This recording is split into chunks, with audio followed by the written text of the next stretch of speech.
우리가 새벽에 보고 또 이렇게 오전에 보니까 또 반갑습니다. 우리가 예배를 드리는 것은 뭐 우리가 서로 얼굴을 보며 대면하니까 반갑기도 하지만 오늘 우리가 예배 드리는 진정한 목적은 우리 하나님을 정말 경외하는 마음이죠. 그런 마음, 그런 사모하는 마음, 사랑하는 마음으로 나와서 예배하기 때문에 우리가 서로 더 반갑고 또 볼 때마다 또 너무 사랑스럽고 그러죠. 예수님 안에서. 오늘은 우리가 이사야 이때까지 2022년도 쭉 봐왔는데 오늘 2023년도 첫 주일 예배에서 이사야서를 마칠까 합니다. 오늘 말씀의 제목은 새 하늘과 새 땅입니다. 우리가 새 하늘, 새 땅 이렇게 이야기하면 어딜까? 천국일까? 이렇게 연상이 되는 거죠. 이제 그것은 조금 이따가 우리가 본문을 통해서 정확하게 어딘지를 제가 설명해 드리겠습니다. 그 전에 우리가 이사야서를 다시 한번 좀 돌이켜 정리를 해보면 이사야서는 크게 제1 이사야와 제2 이사야가 있습니다. 1장에서 39장, 그리고 40장에서 66장까지 있죠. 39장과 40장 사이의 시기는 불과 한 150년 정도의 시간적 간격이 있다라고 제가 설명드렸어요. 그래서 제1 이사야는 히스기야 왕 때 사역했던 이사야라고 우리가 보시면 됩니다. 그리고 제2 이사야는 포로 기한을 준비하는 자 속에서 동명이인인지는 알 수 없지만 하여튼 이사야라고 불려지는 이사야가 하나님의 말씀을 전하게 됩니다. 그들에게 포로로 잡혀 있는 힘들고 어려운 그들에게 하나님의 말씀이 전해지는 거죠. 오늘 우리가 좀 전에 읽어봤던 본문 1절에서부터 7절의 말씀은 어떻게 보면 하나님께서 한탄 아닌 한탄의 말씀을 하고 계시는 거죠. 1절의 말씀과 2절의 말씀은 바울이 이 말씀을 인용을 했어요. 로마서에서. 로마서 10장에 가보시면, 유대인과 이방인의 그런 구원의 조건, 그런 걸 설명하면서 바울이 이 말씀을 인용했어요. 그래서 1절에 보시면, 나는 나를 구하지 아니하던 자, 하나님을 구하지 아니하는 자에게 이 메시지를 던진다고 얘기했잖아요. 대상이. 이 하나님을 알지 구하지도 아니하는 자가 누굴까? 바울은 이방인이라고 말합니다. 그런데 오늘 이 이사야는 물론 이방인도 맞겠지만 하나님의 백성도 하나님의 백성이면서 하나님을 찾지도 않고 구하지도 않고 그런 상황에 처해 있다는 거죠. 곰곰이 생각해 보면 바벨론 포로에 처해 있을 때 바벨론에서 태어난 자들 그들이 부모들에게 교육은 받고는 있겠지만 정말 하나님이 어떤 존재인지 알지도 못해요. 그리고 바벨론에는 더 여호와 하나님보다 더 큰 존재들의 우상들이 많이 있다 보니까 그들이 늘 뭐 최고의 신 하면 여호와 하나님이 아닌 거죠. 그런 상황에서 오늘 이 말씀이 또 인용되었었다라고 볼 수도 있다라는 거죠. 그런 자들에게도 하나님께서 오늘 어떻게 얘기하셨어요? 그죠? 이 말이 1절의 말씀이 조금, 어떻게 보면, 뉘앙스적으로 조금, 뭐라고 해야 되죠? 뭐, 팩트 폭격을 좀 하긴 하는데 조금 꼬아서 했다? 뭐, 그렇게 보시면 될 것 같아요. 1절의 말씀 읽어보면, 나를 구하지 아니하던 자에게 물음을 받았으면, 나를 찾지 아니하던 자에게 찾아냄이 되었으며, 내 이름을 부르지 아니하던 나라에 내가 여기 있노라, 내가 여기 있노라 하였다. 여기에서 내는 누구죠? 하나님이세요. 하나님이 그런 이스라엘 하나님 백성에게 내가 여기 있다. 구하지도 않는 자에게, 찾지도 않는 자에게 내가 여기 있어. 참, 어떻게 보면 이게 팩트잖아요. 그죠? 하나님의 백성이라고 하지만 그게 진짜 하나님의 백성일까요? 그런데 하나님만 안달이 나 있는 거죠. 어떻게 보면 1절의 말씀을 통해서 보면. 우리는 과연 어떻습니까? 우리는 예수 그리스도의 구원하심, 십자가에서 그 죽으심을 말미암아 나의 죄가 사해지고 구원받았다고 우리는 확신을 하는데 과연 내가 그런 예수님을 얼마만큼 알고 있는가? 제대로 알고 있지 않으면 오늘 65장 1절에 나오는 말씀과 별 차이가 없다라고 저는 보여집니다. 하나님이 어떻게 보면 좀 안달해 보이는 그런 이상한 뉘앙스의 말씀으로 해석되어져 있어요. 근데 이것은 해석을 보면 뭐 70인경에서 그리고 또 영어로 또 뭐 중국어로 갔다가 우리 한국어로 번역을 한 거기 때문에 그럴 수 있다라고 말할 수 있는데 원래는 뭐 이런 뉘앙스의 말씀이 아닌가 봐요. 원어는. 저는 이제 원어를 잘 모르기 때문에 정확하게는 하지 않지만 학자들이 그렇게 얘기하고 있습니다. 그러면서 2절에 보시면 내가 종일 손을 펴서 자기 생각을 따라 옳지 않는 길을 걸어가는 패역한 백성을 하나님께서 불렀대요. 그러니까 어떻게 보면 하나님의 백성은 하나님을 전혀 모른 척 하는 것 같이 하나님을 전혀 알지 못하는 그런 자들, 자기 마음대로 자기 길을 가고 있는데 하나님께서 그들에게 내가 여기 있어. 내가 너희 신이야. 내가 너희 하나님이야. 이렇게 말하는 그런 표현으로 적혀 있습니다. 그러면서 그들 백성에게 어떻게 보면 요즘 우리 젊은이들이 잘 쓰는 팩트를 정확하게 날립니다. 그게 3절부터잖아요. 3절부터 7절까지가 그런 내용이죠. 잘 보시면 그들이 늘 뭐 분향도 하고요. 그렇죠? 그런데 그런 것들이 하나님 앞에 노를 일으킨답니다. 그리고 그들이 하는 행위가 4절에 있죠. 마치 뭐 돼지고기를 먹고 가정한 국을 그릇에 담는다? 이것은 돼지고기를 먹는 것은 이 당시 유대인 입장에서는 생각하지도 못할 일이에요. 그런데 잘 생각해 보면 이곳이 지금 바벨론이다 보니까 돼지고기나 이런 것들이 뭐 당연히 먹겠죠. 이방인들은. 이제 그들은 그것을 가리지 않았던 것 같아요. 그러면서도 그들이 5절에 봐보시면, 그죠? 나는 너보다 더 거룩하다. 뭐 이런 표현을 쓰고 있는 이중인격적인 그런 형태로 살고 있는 하나님의 백성을 하나님이 고발하죠.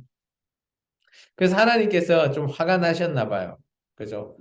네가 하는 이런 자들은 내 코에 연기고 종일 타는 불이다. 종일 타는 불 하면 어떤 것을 떠올리시는가요? 우리가 계시록 보면 불못, 또 우리가 늘 얘기하고 있는 천국 반대인 지옥불, 뭐 이렇게 생각하죠. 하나님께서 그만큼 이들의 행위가 화가 나는 거죠. 그러면서 하나님께서 기록까지 해 놓으셨대요. 반드시 내가 보응한다. 그러면서 그들이 뭘 잘못했고 원인이 뭔지를 얘기하죠. 7절에. 너희의 죄악, 그리고 너희 조상들의 죄악은 한 가지밖에 없대요. 하나님 입장에서 봤을 때. 그 한 가지가 뭐냐? 여기 보면 설명을 읽어보면 우상숭배입니다. 하나님을 제대로 섬기지 않고 우상을 섬겼다라는 거죠. 참 이런 패역한 백성을 하나님께서 고발하잖아요. 이사야 선지자의 말씀을 통해서. 고발하면서 하나님께서 얘기합니다. 8절부터 16절은 하나님 뜻대로 살아가는 자를 설명하고 또 반대로 하나님을 찾지 않았던 그런 패역한 자들에 대해서 하나님께서 비교하시면서 그 결과를 설명해 주고 계십니다. 우리 8절부터 우리 16절까지 같이 한번 읽어볼까요? 여호와께서 이와 같이 말씀하시되 포도송이에는 접이 있으므로 사람들이 말하기를 그것을 상하지 말라 거기 복이 있느니라 하나니 나도 내 종을 위하여 그와 같이 행하여 다 멸하지 아니하고 내가 야곱에게서 씨를 내며 유다에게서 나의 산들을 기업으로 얻을 자를 내리니 내가 택한 자가 이 일을 기업으로 얻을 것이요 나의 종들이 거기에 살 것이라. 사로는 양떼의 우리가 되겠고 아굴 골짜기는 소떼가 눕는 곳이 되어 나를 찾는 내 백성의 소유가 되려니와 오직 나 여호와를 버리며 나의 성산을 잊고 가데기에 상을 베풀며 머니에게 섞은 술을 가득히 붓는 너희여 내가 너희를 칼에 붙일 것인즉 다 굽으리고 죽임을 당하리니 이는 내가 불러도 너희가 대답하지 아니하며 내가 말하여도 듣지 아니하고 나의 눈에 악을 행하였으며 내가 즐겨하지 아니한 일을 택하였음이니라. 이러므로 주 여호와께서 이와 같이 말씀하시니라. 보라, 나의 종들은 먹을 것이로되 너희는 줄일 것이리라. 보라, 나의 종들은 마실 것이로되 너희는 갈할 것이니라. 보라, 나의 종들은 기뻐할 것이로되 너희는 수치를 당할 것이니라. 보라, 나의 종들은 마음이 즐거움으로 노래할 것이로되 너희는 마음이 슬픔으로 울며 심령이 상함으로 통곡할 것이며 또 너희가 남겨놓은 이름은 내가 택한 자의 저주거리가 될 것이니라. 주 여호와 내가 너를 죽이고 내 종들은 다른 이름으로 부르리라. 이러므로 땅에서 자기를 위하여 복을 구하는 자는 진리의 하나님을 향하여 복을 구할 것이요 땅에서 맹세하는 자는 진리의 하나님으로 맹세하리니 이는 이전 환난이 잊어졌고 내 눈앞에 숨겨졌음이라. 아멘. 두 종류가 비교가 되죠. 우리 여기서 이제 좀 중요하게 살펴봐야 될 게, 좀 줄을 끊어야 될 부분이 있죠. 8절에 보면 포도송이라는 단어가 나옵니다. 그게 좀 줄을 끊으면 좋겠어요. 포도송이를 통해서 하나님께서 그래도, 진노하지만 남겨놓는 포도송이가 있다라는 거죠. 그래서 이들에게가 8절에 복이라는 단어 나올 겁니다. 줄을 끊으십시오. 이 복이 원어로 보면 바라크의 복수형인 베라크입니다. 바라크는 뭔 뜻이죠? 무릎 꿇고 하나님을 경외하는 거잖아요. 그런 복을 받을 거라는 거죠. 그러면 이 포도송이로 살아남은 자는 하나님을 경외하게 될 것이라는 거죠. 영원히. 그런 뜻을 얘기하고 있는 한 종류의 사람이 있고요. 또 보면 11절 나오잖아요. 오직 나 여호와를 버리며의 줄을 끊으십시오. 이게 또 다른 종류의 사람들입니다. 하나님의 백성이지만 어때요? 하나님을 버린 백성이죠. 그들은 뭐예요? 여기 11절에 가시나 머니 보면 혹시 나눠주 보이나요? 뭐 운수신, 운명신 이런 게 있죠. 이게 당시 바벨론에서 자기들이 섬겼던 신들이에요. 이게 이런 신들이 바벨론에 있었던 거죠. 이게 하나님을 버리고 이런 신을 믿는 자들에게 말하는 겁니다. 12절부터 14절까지는 비교 대상이죠. 여기 보면 12절과 14절에 이제 나오는데 여기서 봤을 때 12절은 아까 우리 하나님을 버렸던 사람에 대한 설명이에요. 좀 줄을 끊어야 되는 것이 내가 불러도 너희가 대답하지 아니하며 내가 말하여도 듣지 아니하고 그리고 나의 눈에 악을 행하였다. 까지 줄을 끊는 사람이 누구라고요? 하나님을 버린 자예요. 왜냐하면 왜 제가 줄을 끄라라고 하는가 하면 하나님의 백성인데 하나님이 불러도 대답하지 않고 하나님이 말해도 듣지 않는데요. 그러면서 자기 마음대로 자기 뜻대로 악을 행하는 자들이라고.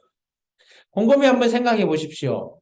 오늘날 우리 교회에서도 혹여나 여러분이 하나님의 백성인데 이루고 있지 않는지 우리에게 그죠? 원인 경고의 메시지지 않겠습니까? 언제나 우리가 주의해야 될 부분이에요. 나는 잘 믿고 있다 라고 착각하면 안 된다는 겁니다. 그와 반대되는 대상, 아까 얘기했잖아요. 포도송이, 남겨놓은 포도송이 같은 사람. 그것을 하나님은 이렇게 설명하죠. 13절에 좀 줄을 끊으면 좋겠어요. 나의 종들. 이런 표현을 쓰고 있어요. 그래서 여기 13절과 14절에는 나의 종들, 이게 아까 남겨놓은 포도송이, 그리고 너희라고 있는 대상이 있어요. 너희도 동그라미 해놓으세요. 너희. 이 너희는 누군가 하면 아까 제가 11절과 12절에 얘기했던 하나님을 버린 자들, 외면한 자들, 그런 자들이 됩니다. 13절과 14절을 보면, 그죠? 하나님의 종은 먹지만 너희는 줄일 거다. 뭐 이런 표현들이 비교 대조하고 있죠. 이게 어떻게 보면 하나님은 하나님의 자식을 남겨두고 끝까지 영원히 하나님 앞에 그죠? 함께 하실 하나님을 경외하는 자에게 이런 것을 주실 것이다. 먹일 거고 마실 거고 기뻐할 거고 마음이 즐거워할 노래하고 그런 것들을 하나님이 하게 하실 거라는 거죠. 지금 잘 생각해 보면 바벨론 포로에 잡혀 있는 힘들어하는 하나님의 백성들에게 하는 말이에요. 1차적인 대상은. 이걸 그대로 우리에게 가지고 와버리면 조금 안 맞는 부분도 있어요. 근데 우리는 이제 그런 내용을 알고 우리에게 적용을 해보면 충분히 우리에게도 적용은 가능합니다. 이런 자들에게 나중에 15절에 보면 이거는 심판이거든요. 하나님이 심판이 있을 때 16절에 보면 하나님을 향하여 복을 구하는 것. 이 복이 동그라미 치고 이 복이 뭔가 하면 아까 얘기했던 바라크입니다. 그러면 하나님은 하나님의 종들, 하나님이 남겨둔 포도송이 그에게 복을 주시겠다라는 말씀입니다.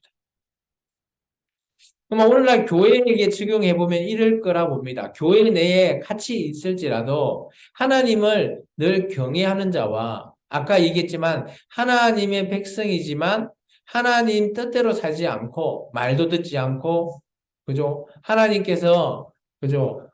불러도 대답하지 않고 내 마음대로 사는 그런 자들에게 말한다라고도 적용해 볼 수 있다라고 저는 생각합니다. 이게 당시 포로 기한을 준비하는 이스라엘 민족에게 말하고 있지만 오늘날 우리 교회 내에 있는 성도들에게도 충분히 적용해 볼 수 있다라고 저는 생각해 봤어요.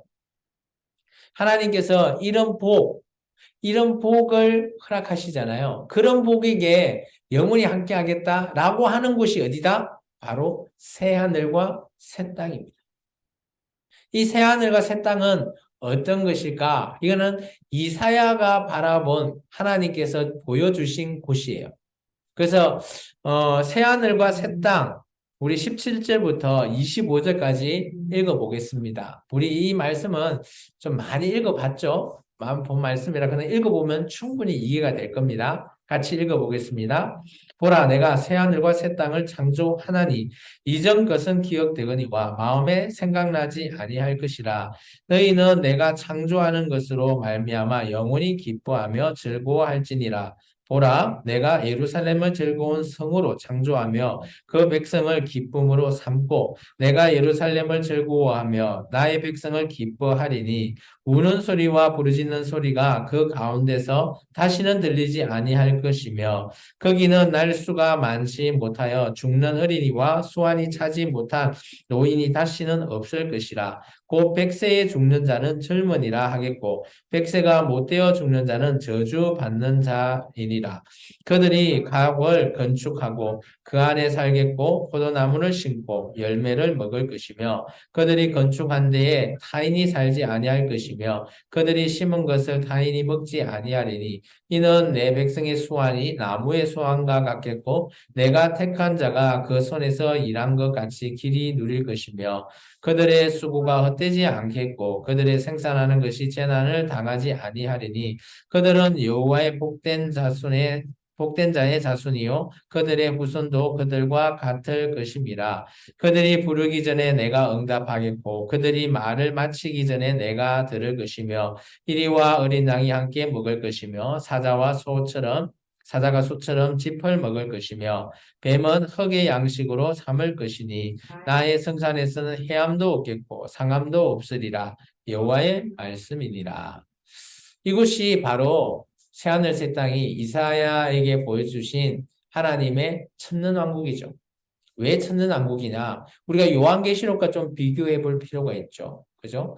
요한계시록 같은 경우는 아이를 낳고 하는 그런 것이 아니에요. 근데 여기 잘 보시면 여기서는 집도 짓고요.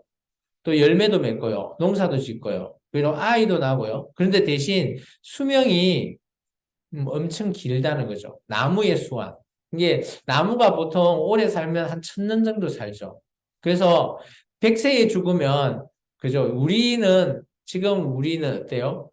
100세 살면 참 100세 인생이라 그러잖아요. 오늘날 의료가 발달이 되어서 100세까지 충분히 살 수 있다라고 말하잖아요. 그리고 또 주위에 보시면 또 100세 넘으신 어르신들도 뭐 보입니다. 이제 그런데 이제 100세가 죽으면 이 당시는 어때요? 어린애래요.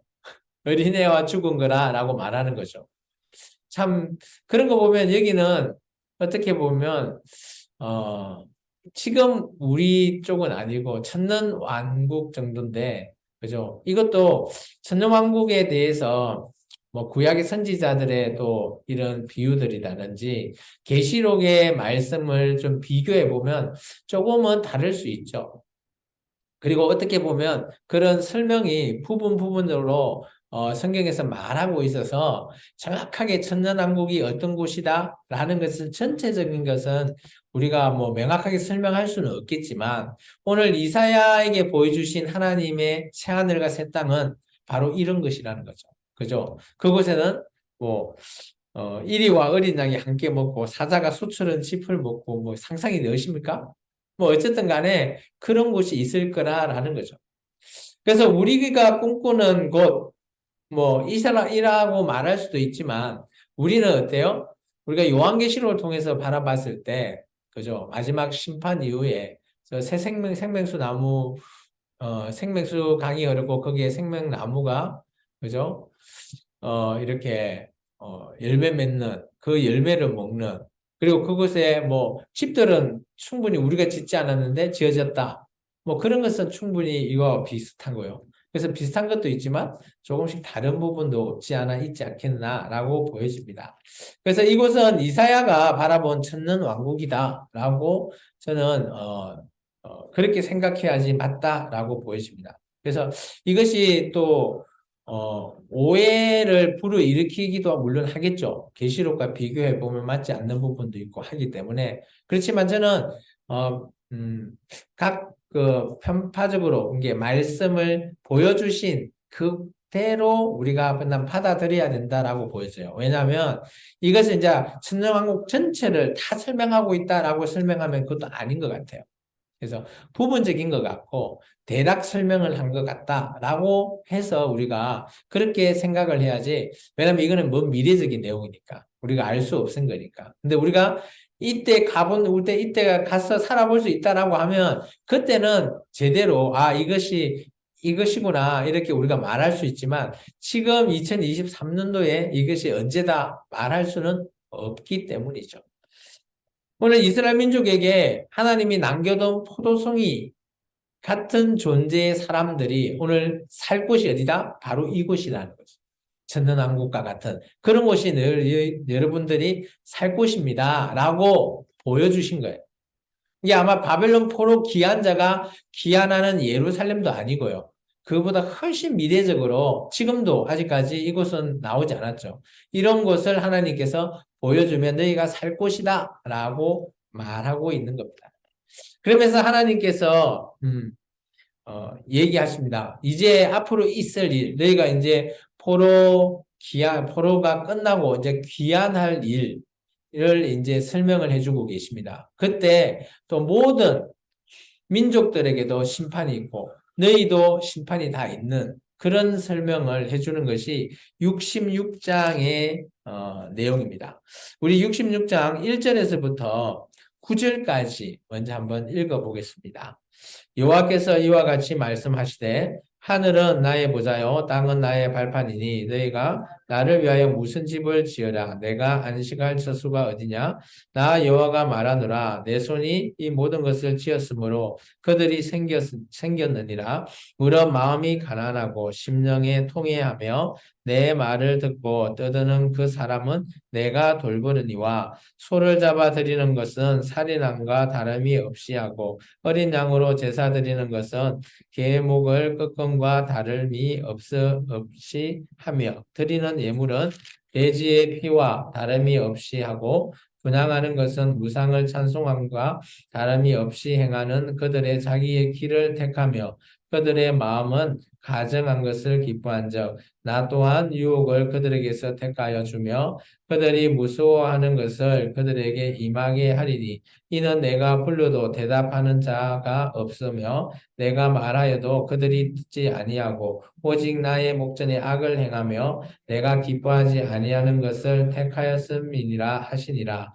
여호와의 말씀으로 말미암아 떠드는 자들아 그의 말씀을 들을지다 이르시되 너희 형제가 너희 너희를 미워하며 내 이름으로 말미암아 너희를 쫓아내며 이르기를 여호와께서는 영광을 나타내사 너희 기쁨을 우리에게 보이시기를 원하노라 하였으나 그들은 수치를 당하리라 하셨느니라. 떠드는 소리가 성읍에서부터 들려오며 목소리가 성전에서부터 들리니 이는 여호와께서 그의 원수에게 보응하시는 목소리로다. 시온은 진통을 하기 전에 해산을 하며 고통을 당하기 전에 나만을 낳았으니 이러한 일을 들은 자가 누구이며 이러한 일을 본 자가 누구이냐. 나라가 어찌 하루에 생기겠으며 민족이 어찌 하루에 한순간에 태어나겠느냐. 그러나 시온은 진통으로 즉시 그 아들을 순산하였도다.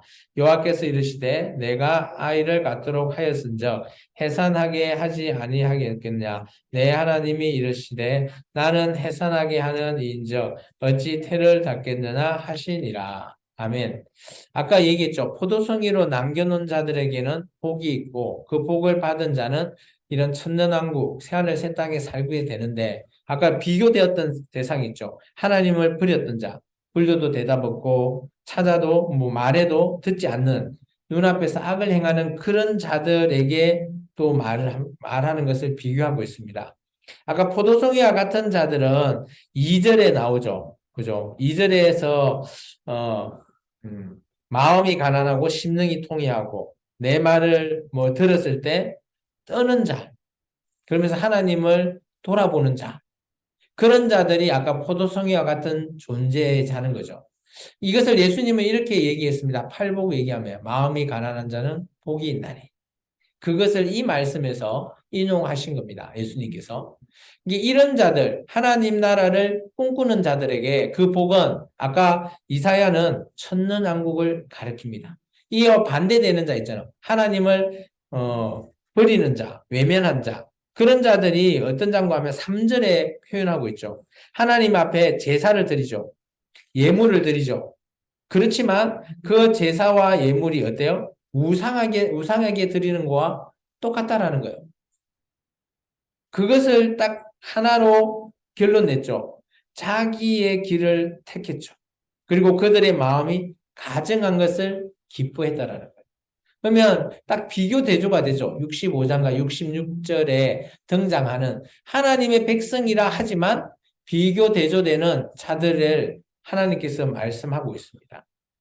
아까 얘기했지만 65장 12절에 하나님께서 불려도 대답 없고 그죠? 말해도 듣지 않는 자가 66장에도 또 나와요. 4절에 내가 불려도 대답 없는 자 그죠? 말하여도 그들이 듣지 않고 나의 목전에서 악을 행한다. 똑같은 게 반복되잖아요. 이게 하나님을 버린 자는 이렇게 똑같이 반복하는 이게 그들이 우상을 섬긴다라고 하지만 다 자기의 길을 따라 살아가는 자. 그러면 오늘날 교회에 적용해 보면 하나님 뭐 잘 믿고 예수 그리스도 뭐 다 알아요. 지식적인 걸. 그렇지만 그런 걸 다 알지만 이제 주일날 예배 끝나고 나가서 평상시 이제 월요일부터 토요일까지 살아갈 때 그냥 내 마음대로 산다라는 거죠. 그런 자와 어떻게 보면 똑같은 말이는 거예요. 하나님이 말했지만 주일날 그냥 듣고 아멘 하고 끝나버린 거죠. 실천하지 않는 삶이라는 겁니다. 그래서 아까 포도송이와 같이 남겨놓은 자는 그 말씀을 듣고 오늘날 같으면 어때요? 6일 동안 그 하나님께서 주신 이 말씀을 나에게 적용해 보면서 살려고 노력하는 자라고 저는 생각되었어요. 딱 비교가 되는 그런 말씀이죠. 그러면서 하나님께서 이제 앞으로 일어날 아까 얘기했던 새 예루살렘 뭐 그런 것도 보여줬지만 천년왕국도 보여줬지만 이제 너희가 앞으로 갈 예루살렘 있잖아요. 포로 이제 귀환하게 될 예루살렘은 어떻게 될 것이다? 예루살렘을 하나님께서 회복시켜 주겠다라는 거죠. 그것이 우리가 좀 전에 읽었던 7절부터 9절까지입니다. 하나님께서 예루살렘을 순식간에 바꿔버리겠다는 거죠. 지금은 어떻습니까? 이스라엘 민족이 바벨론 포로 잡혀 있을 때 예루살렘은 황폐해져 있고 이방인들이 그곳에 살고 있다는 거죠. 그런데 하나님께서 그곳을 순식간에 회복시켜 주겠다는 거죠. 일전에 우리가 이 말씀 예루살렘 회복에 대해서 우리가 많이 봤죠. 이사야는 계속해서 예루살렘을 회복시킬 거다라고 하면서 60장부터 뭐 계속 말을 했어요. 회복. 예루살렘이 회복되고 그 회복된 땅에서 너희가 가서 살게 되고 나와 함께 나의 뜻대로 한번 다시 시작하자라고 계속 말하고 있는 거죠. 그런 얘기를 다시 한번 더 말하고 있습니다. 그런 예루살렘에 대해서 하나님께서 순식간에 줄 거고요. 그리고 바뀌는데 예루살렘만 바뀌면 되냐? 아니죠. 주위에 있는 모든 나라들도 다 바뀔 수 있게끔 하겠다는 겁니다. 그게 이제 10절부터 우리 17절까지 내용을 한번 읽어보겠습니다. 예루살렘을 사랑하는 자들이여 다 그 성읍과 함께 기뻐하라. 다 그 성읍과 함께 즐거워하라. 그 성을 위하여 슬퍼하는 자들이여 다 그 성의 기쁨으로 말미암아 그 성과 함께 기뻐하라. 너희가 젖을 빠는 것 같이 그 위로 하는 품에서 만족하겠고 젖을 넉넉히 빤 것 같이 그 영광의 풍성함으로 말미암아 즐거워하리라. 여호와께서 이와 같이 말씀하시되 보라 내가 그에게 평강을 강같이 그들에게 문나라에게 영광을 넘치는 시내같이 주리니 너희가 그 성읍의 젖을 빨 것이며 너희가 옆에 안기며 그 무릎에서 놀 것이라. 어머니가 자식을 위로한 같이 내가 너희를 위로할 것인즉 너희가 예루살렘에서 위로를 받으리니 너희가 이를 보고 마음이 기뻐서 너희 뼈가 연한 풀의 무성함 같으리라. 여호와의 손은 그의 종들에게 나타나겠고 그의 진노는 그의 원수에게 더하리라. 보라 여호와께서 불에 둘러싸여 강림하시리니 그의 수레들은 회오리 바람 같으리로다. 그가 혁혁한 위세로 노여움을 나타내시며 맹렬한 화염으로 책망하실 것이라. 여호와께서 불과 칼로 모든 혈육에게 심판을 베푸신즉 여호와께서 죽임을 당한 자가 많으리니 스스로 거룩하게 구별하며 스스로 정결하게 하며 동산에 들어가서 그 가운데 있는 자를 따라 돼지고기와 가증한 물건과 씨를 먹는 자가 다 함께 망하리라. 여호와의 말씀이니라. 하나님께서 회복하는 예루살렘을 보여주시면서 기뻐하랍니다. 그리고 뭐 이것이 즉시 이루어질 것이다 라고 말씀하시면서 평강이 강같이 영광이 넘치는 시대같이 할 것이며 내가 너희를 위로하겠다. 그리고 예루살렘이라고 하는 그 땅도 위로를 받을 것이라는 겁니다. 그렇게 하는 하나님도 이제 14절 이하부터는 하나님이 심판을 얘기하고 계세요. 그런 예루살렘에 들어갈 자는 하나님의 심판을 통해서 들어갈 자 들어가고 그렇지 못하는 자는 들어가지 못한다라고 말하고 있어요. 이게 어떻게 보면 바벨론 포로의 1차와 2차 귀환하는 대상은 어떻게 보면 물론 뭐 하나님께서 여기서는 불과 칼같이 심판을 하신다라고 했지만 그 뭐 바벨론에서 죽었는지 알 수는 없겠지만 그래도 귀환한 자들은 하나님께서 그죠? 심판하시고 포도송이 남겨놓는 같이 그런 자들만 예루살렘으로 귀환하게 하셨다라고 하고 말하고 있습니다. 이게 우리가 심판이라고 하면 모두가 뭐 다 뭐 죽어야 되고 그죠? 그렇게 생각하는데 여기서 심판은 하나님께서 택한 자만 예루살렘으로 보내는 심판이라고 저는 보여집니다. 그러면서 여기 보시면 17절에 보면 스스로 거룩하고요. 스스로 정결하고, 그죠? 뭐 스스로 이렇게 하나님 보시기에 들어갈 자만 갖고, 그리고 이게 돼지고기, 가정한 물건, 쥐를 먹는 자, 이런 자들은 어떻게 보면 그 이방 동네 바벨론에 살면서 바벨론인이 되어버린 자들, 그런 자들은 어때요? 망한답니다. 이것을 오늘날 교회에 적용하면 교회에 나와 있지만 그죠? 하나님의 뜻에 맞게 살아야지 우리가 그 꿈꾸던 천국에 들어가지. 그렇지 않으면 세상 사람과 똑같이 뭐 망하게 될 수밖에 없다라는 걸 얘기하는 거예요. 이게 교회 나온다고 우리가 100% 구원 확신할 수 없는 거죠. 오늘 저는 65장과 66장은 하나님의 백성 안에서도 하나님께서 출현 오시는 것 같이 보이거든요. 그러면 오늘날 교회에 나와 있지만 교회 내에서도 하나님께서 천국 갈 자, 지옥 갈 자를 심판하신다, 나누신다라고 저는 적용해 볼 수 있다라고 봅니다. 그렇기 때문에 우리가 어떤 마음으로 교회에 나오고 어떻게 경외해야 되냐. 아까 복 얘기했잖아요. 바라크. 하나님을 그렇게 경외하는 자만이 하나님의 심판에서 예루살렘에 귀환할 수 있는 자라는 거죠. 그러면 잘 생각해 보면 1, 2차 귀한 자들은 하나님이 선택한 자라고 저는 설명해 볼 수 있다라는 겁니다. 그러면서 하나님께서 예루살렘에 나중에 가게 될 때 그때 당시에 이제 모습을 이제 설명하고 있습니다.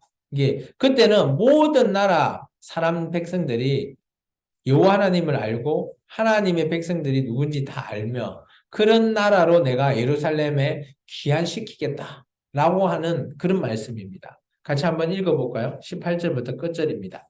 내가 그들의 행위와 사상을 아노라. 때가 이르면 문나라와 언어가 다른 민족들을 모으리니 그들이 와서 나의 영광을 볼 것이며 내가 그들 가운데서 징조를 세워서 그들 가운데서 도피하는 자를 여러 나라 곧 다시스와 귤과 활을 당기는 룻과 및 두발과 야왕과 또 나의 명성을 듣지도 못하고 나의 영광을 보지도 못한 먼 섬들을 보내리니 그들이 나의 영광을 문 나라에 전파하리라.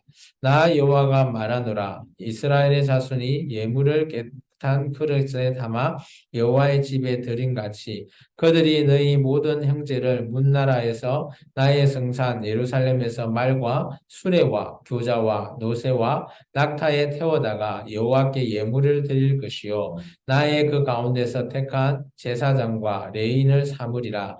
여호와의 말이니라. 내가 지을 새 하늘과 새 땅이 내 앞에 항상 있을 것 같이 너희 자손과 너희 이름이 항상 있으리라. 여호와의 말이니라. 여호와가 말하노라. 매월 초하루와 매 안식일에 모든 혈육이 내 앞에 나와 예배하리라. 그들이 나가서 내가 내게 패역한 자들의 시체를 볼 것이라. 그 벌레가 죽지 아니하며 그 불이 꺼지지 아니하며 모든 혈육에서 가정함이 되리라. 아멘.